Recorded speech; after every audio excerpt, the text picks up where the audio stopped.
بسم اللہ الرحمن الرحیم ایاک نعبد و ایاک نستعین۔ اے اللہ، ہم تیری ہی عبادت کرتے ہیں اور تجھ ہی سے مدد مانگتے ہیں۔ ناظرین السلام علیکم، میں عاطف خان ہوں اور آپ میرا یوٹیوب چینل دیکھ رہے ہیں۔ ناظرین، آج میں نے جس موضوع کا انتخاب کیا ہے وہ ہے LGBT۔ LGBT کا مخفف کیا ہے، یعنی اس کا معنی کیا ہے؟ اس کا مطلب ہے ناظرین لیسبینز، گے، by sexual and transgenders. LGBT یہ ایک ایسی امبریلا ہے، ایک چھتری ایسی جس کے سائے تلے یہ سب اکٹھے ہو جاتے ہیں۔ ایک ایسا گروپ بنا دیا گیا ہے جو ان سب کے رائٹس کو پروٹیکٹ کرتا ہے۔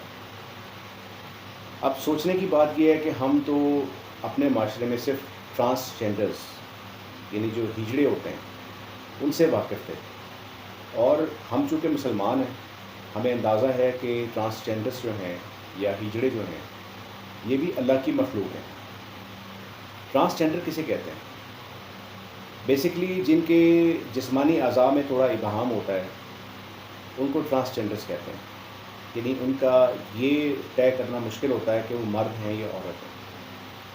اچھا، یہ اللہ تعالیٰ کی پیداوار ہے، اللہ تعالیٰ نے انہیں پیدا کیا ہے، اللہ کی مخلوق ہے یہ، اور اللہ کے ہر کام میں اللہ ہی بہتر جانتا ہے کہ بہتری کیا ہے۔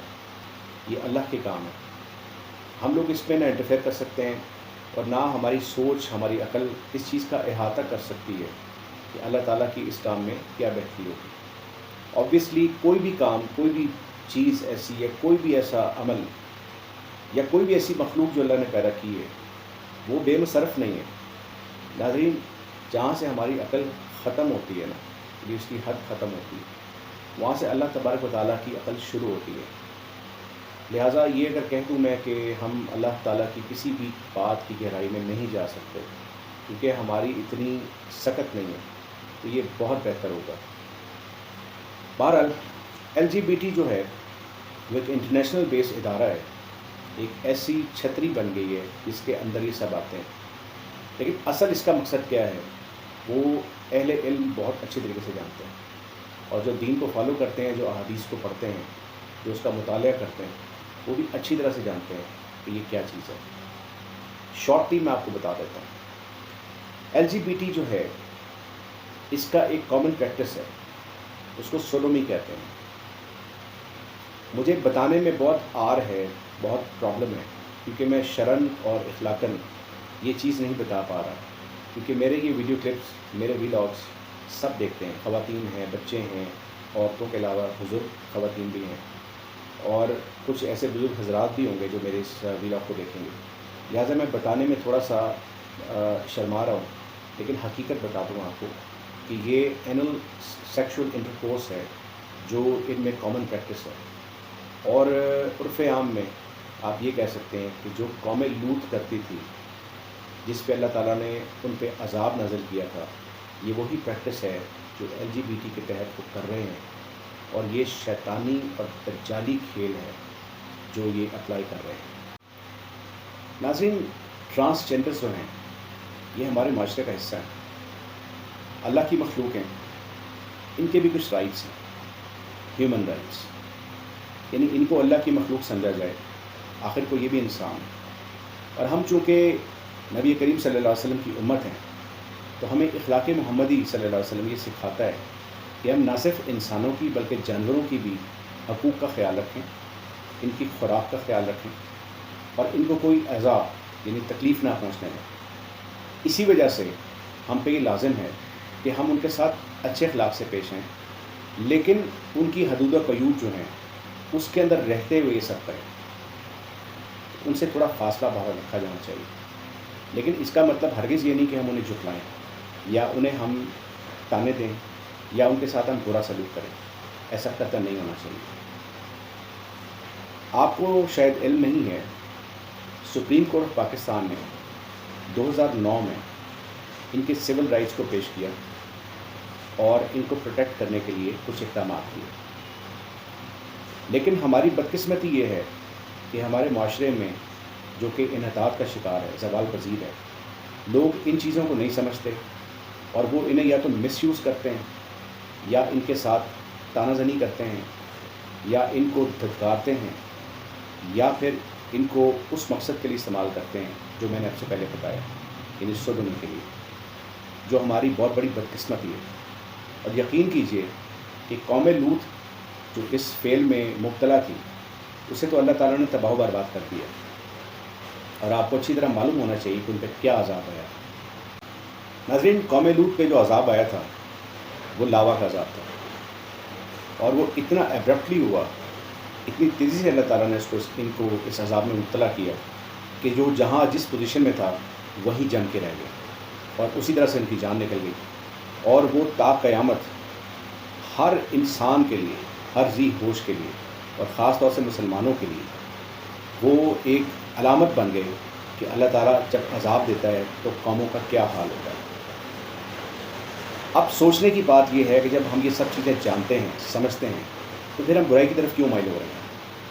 ہم امت نبی صلی اللہ علیہ وسلم میں سے ہیں، اور اللہ کے نبی صلی اللہ علیہ وسلم نے ہمارے لیے جتنی گریہ زاری کی تھی، جتنا وہ اللہ تعالیٰ کے آگے روئے گڑگڑائے تھے اپنی امت کی بخشش کے لیے، ہمیں اس کی ذرا بھی قدر نہیں ہے۔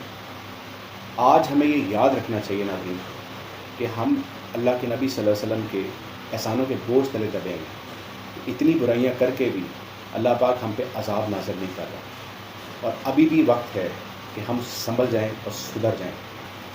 ناظرین، ایک بہت امپورٹنٹ واقعہ اس سمن میں آپ سے میں شیئر کرنا چاہتا ہوں۔ یہ اسلام آباد میں امریکن ایمبیسی میں سن 2011 میں کیا گیا تھا۔ ڈیٹ واز 4 جولائی 2011۔ میری ریکارڈز کے مطابق امریکن ایمبیسی میں ایک فنکشن رکھا گیا تھا، اور انہوں نے اس کو LGBT پرائڈ سیلیبریشن کا نام دیا تھا، یعنی عرف عام میں گے رائٹس کو سپورٹ کرنے کے لیے یہ فنکشن رکھا گیا تھا۔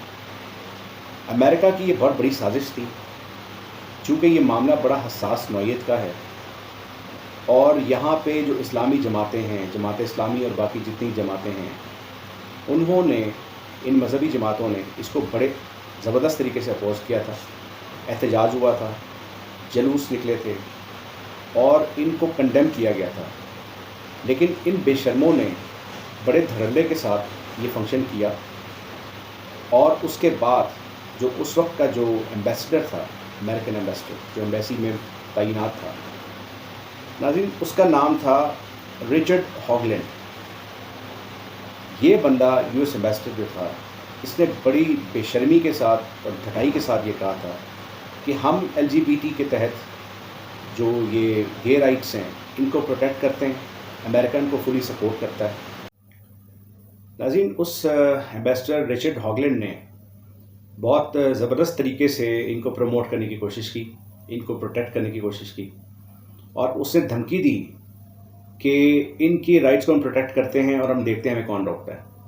اللہ پاک نے ابھی بھی پاکستان میں کچھ ایسی مذہبی جماعتیں قائم رکھی ہوئی ہیں جنہوں نے بھرپور طریقے سے ان کو اپوز کیا، اور ان کو باقاعدہ نانی یاد دلا دی، اور ان کے مظاہرے اور جلوس جو ہیں اس کے نتیجے میں اس وقت کی گورنمنٹ کو یہ کنٹرول کرنا پڑ گیا۔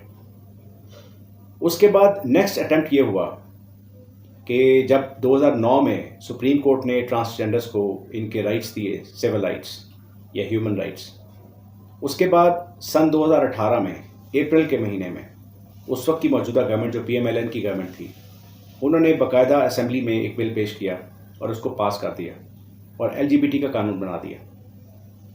یعنی اس وقت یہ بنیاد ڈالی گئی، اور ان کے رائٹس کو نہ صرف پروٹیکٹ کیا گیا بلکہ ان کو چھوٹ دینے کی کوشش کی گئی۔ ان کے اس اقدام میں PPP یعنی پیپلز پارٹی بھی شامل تھی، اور تحریک انصاف یعنی PTI کے کچھ ایسے ارکان اسمبلی بھی شامل تھے جنہوں نے اس کی سپورٹ میں ووٹ دیا۔ یہیں سے خرابی کی بنیاد پڑی، اور یہ معاملہ آگے چلنا شروع ہوا، اور اب آج یہ حال ہے کہ سن 2022 میں باقاعدہ اس قانون کو پاس کر دیا گیا ہے، اور اس قانون کی جو شقیں ہیں وہ بڑی انٹرسٹنگ ہیں اور فکر انگیز بھی ہیں۔ میں آپ کو تھوڑا سا اس کے بارے میں بتاتا ہوں۔ دیکھیے، جو LGBT کا قانون ہے جو انہوں نے پاس کیا ہے، اس کے مطابق آبویسلی ہم یہ جانتے ہیں کہ ٹرانسجینڈر وہ ہوتا ہے جس کے اندر قدرتی طور پہ کچھ کمی ہوتی ہے، یعنی جسمانی اعضاء جو ہیں اس کے، ان میں ابہام ہوتا ہے، اس کو ٹرانسجینڈر کہتے ہیں۔ لیکن اس LGBT کے قانون کے تحت اس کے مطابق ٹرانسجنڈر جو ہے اس کو 3 حصوں میں تقسیم کیا گیا. پہلا تو وہ ہے جو قدرتی طور پہ ہو. دوسرا جو ہے وہ یہ ہے کہ حادثاتی طور پہ اگر کوئی مرد کسی ایسے حادثے کا شکار ہو جائے جس میں وہ اپنی اعضاء کو کھو دے، یعنی اس سے محروم ہو جائے، یا اپنی جو مردانہ قوت ہے اس سے وہ ہاتھ دھو بیٹھے، تو اس کو بھی ٹرانسجنڈر کا نام دیا جا رہا ہے. اور تیسری شک جو سب سے خطرناک ہے، جس کے لیے ہم سب بڑے پریشان ہیں، وہ سب سے شرمگیز بھی ہے اور سب سے زیادہ مصیبت والی بھی ہے. وہ تیسری شک کیا ہے؟ تیسری خطرناک شک یہ ہے کہ ایک اصطلاح ہے self perceived gender I D. اس کے تحت کوئی بھی لڑکا یا لڑکی جو نفسیاتی بیماری کا شکار ہوں یا نفسیاتی طور پہ خود کو لڑکا یا لڑکی محسوس کرتے ہوں، وہ اپنے آپ کو یہ کلیم کر دیتے ہیں. یعنی مرد کسی جگہ جا کے کلیم کرتا ہے کہ میں مرد نہیں عورت ہوں، میں عورتوں کی طرح سوچتا ہوں، اسی کی طرح کپڑے پہنتا ہوں، تو اس کو، اور یا کسی لڑکی کو جو لڑکا بننے کا دعویٰ کرے، اس کو بھی ٹرانسجنڈر جو ہے وہ تسلیم کیا جائے. یہ وہ شک ہے جو انتہائی خطرناک ہے، کیونکہ اس شک کے تحت جو ہمارے معاشرے کو خراب کرنے کا ایک پلان ہے، اس کے مطابق جب وہ یہ کلیم کرتے ہیں، انہیں ٹرانسجنڈر جو ہے وہ تسلیم کیا جاتا ہے، اس کا فائدہ اٹھاتے ہوئے لڑکا لڑکے سے اور لڑکی لڑکی سے شادی کرنے کے اہل ہو جاتے ہیں. دیکھیے ہمارے ہاں نکاح میں جب نکاح خان نکاح کروا رہا ہوتا ہے، گواہان موجود ہوتے ہیں، تو اس میں لڑکے اور لڑکی کو پیش کرنا ضروری نہیں ہوتا، صرف ان کی گواہی دی جاتی ہے اور وہ نکاح ہو جاتا ہے. اب جب جو نکاح خواہ ہیں وہ جب گواہی مانگتے ہیں تو آئی ڈی کارڈز پیش کیے جاتے ہیں. اس میں جیسے ایک لڑکا اگر پیش ہو گیا ہے اور وہ یہ کہتا ہے جی کہ میری ان سے شادی ہو رہی ہے، کسی خاتون سے یا کسی سے بھی، تو دراصل وہ مرد ہی ہے جس کو انہوں نے شناختی کارڈ میں عورت جو ہے وہ لکھا ہوا ہے. انہوں نے کلیم کیا کہ یہ ایک عورت ہے. تو نکاح خواہ جو ہے وہ مجبور ہے کہ اس نے نکاح پڑھا دیا اور ان دونوں کا، یعنی ایک مرد کا مرد سے نکاح ہو گیا. اسی طرح عورتوں کے معاملے میں بھی یہی بات ہے کہ اگر ایک عورت پیش کی گئی ہے کہ جی اس کا نکاح ہے، یا اس کو پیش کرنا بھی ضروری نہیں ہے، لیکن جو دوسرا جس کو مرد ظاہر کیا جا رہا ہے اور بیسکلی وہ عورت ہے، اور شناختی کارڈ پہ لکھا ہوا ہے کہ جی وہ مرد ہے، یعنی ٹرانسجنڈر کہا جاتا ہے اس کو. تو ٹرانسجنڈر کو مرد بھی تصور کیا جا سکتا ہے اور عورت بھی تصور کیا جا سکتا ہے. تو اس صورت میں بھی نکاح جو ہے وہ کر دیا جاتا ہے، اور وہ لڑکی لڑکی سے شادی کر لیتی ہے یا لڑکا لڑکے سے شادی کر لیتا ہے. اصل جو بیسک پرابلم ہے وہ یہ ہے، ہمارے معاشرے میں ایک تو ڈس بیلنس پیدا کیا جا رہا ہے. یعنی ایک مرد کا عورت سے یا عورت کا مرد سے جو نکاح ہے یا ان کا آپس میں جو تعلق ہے، اس کی بنیاد کو تباہ کرنے کی کوشش کی جا رہی ہے، اور ہمارے معاشرے کو اس تباہی کی طرف دھکیلا جا رہا ہے جس طرف آلریڈی وہ لوگ موجود ہیں. وہ تو دجال کے پیروکار ہیں، شیطانی کام میں سب سے آگے ہیں اور فطرت کے قانون سے کھیل رہے ہیں. ہمیں بھی اسی لائن میں وہ لانا چاہ رہے ہیں، اور اسی مقصد کے لیے سارا پلان کیا گیا. LGBT کا قانون یا LGBT کا جو ایک تھیوری ہے، یہ اسی لیے کریٹ کی گئی ہے کہ پاکستان اور دیگر جو اسلامی ممالک ہیں، جو ان کی شرعی احکامات ہیں، ان کو کس طرح اڑایا جائے، کس طرح تباہ و برباد کیا جائے، اور ان کو شرع سے یا دین سے کس طرح دور کیا جائے، اور معاشرے میں ڈس بیلنس پیدا کیا جائے تاکہ یہ لوگ تباہی کی طرف چلے جائیں جس طرف آلریڈی وہ لوگ موجود ہیں. اب دیکھیں وہاں پہ لا اینڈ آرڈر کی سچویشن ایسی ہے کہ وہاں پہ قانون کا اطلاق ہوتا ہے، وہاں پہ کئی چیزیں ایسی ہیں جس سے ان کو بینیفٹ ملتے ہیں، وہاں پہ ان کی سنی جاتی ہے اور قانون ان کی ہیلپ بھی کرتا ہے. ہمارے پاکستان میں یہ حساب ہے کہ قانون تو موجود ہے لیکن اس پہ اطلاق نہیں ہوتا. یعنی کہ لا تو موجود ہے لیکن لا انفورسمنٹ ایجنسیز جو ہیں وہ بالکل کچھ نہیں کر پاتی کیونکہ ان کے پاس اختیارات نہیں ہوتے. تو ایک تو ہمارے معاشرے میں ناانصافی کا پہلو موجود ہے، اوپر سے یہ ایسا نظام جو رائج کیا جائے اس سے ہمارا معاشرہ بالکل تباہ ہو جائے گا. اصل میں جو دجال کے پیروکار ہیں وہ یہ چاہتے ہیں کہ اس امت کو، جو امت محمدی صلی اللہ علیہ وسلم ہے، اس کو تباہی کے اس دہانے پہ پہنچا دیا جائے جہاں سے ان کی بقا اور سلامتی کی کوئی گارنٹی نہ رہے، اور یہ ختم ہو جائیں اور ان کے اگینسٹ کھڑے نہ ہو سکیں. یا ان کا جو مسیح آنے والا ہے دجال، جس کو ہم کانا دجال بھی کہتے ہیں، اس کی آمد میں کوئی رکاوٹ پیدا نہ ہو سکے اور اس کی جو موومنٹ ہے اس کو کامیابی سے چلایا جا سکے. تو یہی وہ امت ہے، امت محمدی صلی اللہ علیہ وسلم، جو اس کو اپوز کرے گی اور جو اس سے فائٹ کرے گی اور جو اس کو ختم بھی کرے گی. اسی کی پروٹیکشن کے لیے یہ سب پاپڑ بیلے جا رہے ہیں اور یہ بہانے تراشے جا رہے ہیں اور LGBT اور اس طرح کے قوانین بنائے جا رہے ہیں. ہم لوگوں کو ہوش کے ناخن لینے چاہیے اور ہمیں عقل ہونی چاہیے کہ یہ ہم سے کیا کھلواڑ کر رہے ہیں اور اس کے نتائج کیا ہوں گے. اور وہ لوگ جو لسٹ کے مارے ہوئے ہیں، میں ان لوگوں سے مخاطب ہوں جو بہت زیادہ اس چیز میں ملوث ہیں، ان کے لیے یہ بتاتا چلوں کہ اس طرح کے کاموں سے اور اس طرح کے اعمال سے نہ صرف یہ کہ آپ کو عذاب الہی کا سامنا ہوتا ہے، بلکہ آپ جسمانی بیماریوں میں بھی مبتلا ہو جاتے ہیں اور آپ کو کافی پرابلمز آتی ہیں جو آپ کو وقت کے ساتھ آیا ہوتی ہیں، لیکن اس وقت بہت دیر ہو چکی ہوتی ہے. لہٰذا آج بھی ٹائم ہے، اپنی شرع کو فالو کریں، امت محمد صلی اللہ علیہ وسلم ہونے کا ثبوت دیں، اللہ تعالیٰ کے احکامات کی پابندی کریں اور ان چیزوں سے بچیں. اور لواطت جیسی جو بیماری ہے یا جو یہ غیر شرعی فعل ہے، اس سے باز رہیں. ناظرین، ہمارے لیے ضروری ہے کہ ہم ان سازشوں کو سمجھیں اور اپنے آپ کو پروٹیکٹ کریں اور صراط مستقیم پہ قائم رہیں. اسی میں ہماری بقا ہے، اسی میں ہماری سلامتی ہے اور اسی میں ہماری ترقی ہے. اللہ پاک ہم سب کا حامی ناصر ہو. اللہ تعالیٰ ہمیں ہدایت دے. اللہ تعالیٰ ہمیں ان تمام شرانگیز چیزوں سے اور دجال کے پیروکاروں سے اور ان کی سازشوں سے بچائے اور اللہ تعالیٰ ہماری آخرت کو سنوارے اور ہمارا خاتمہ بالایمان کرے. آپ سے اجازت چاہتا ہوں. اللہ تعالیٰ آپ کا حامی ناصر ہو. پاکستان زندہ باد. پاک افواج پائندہ باد.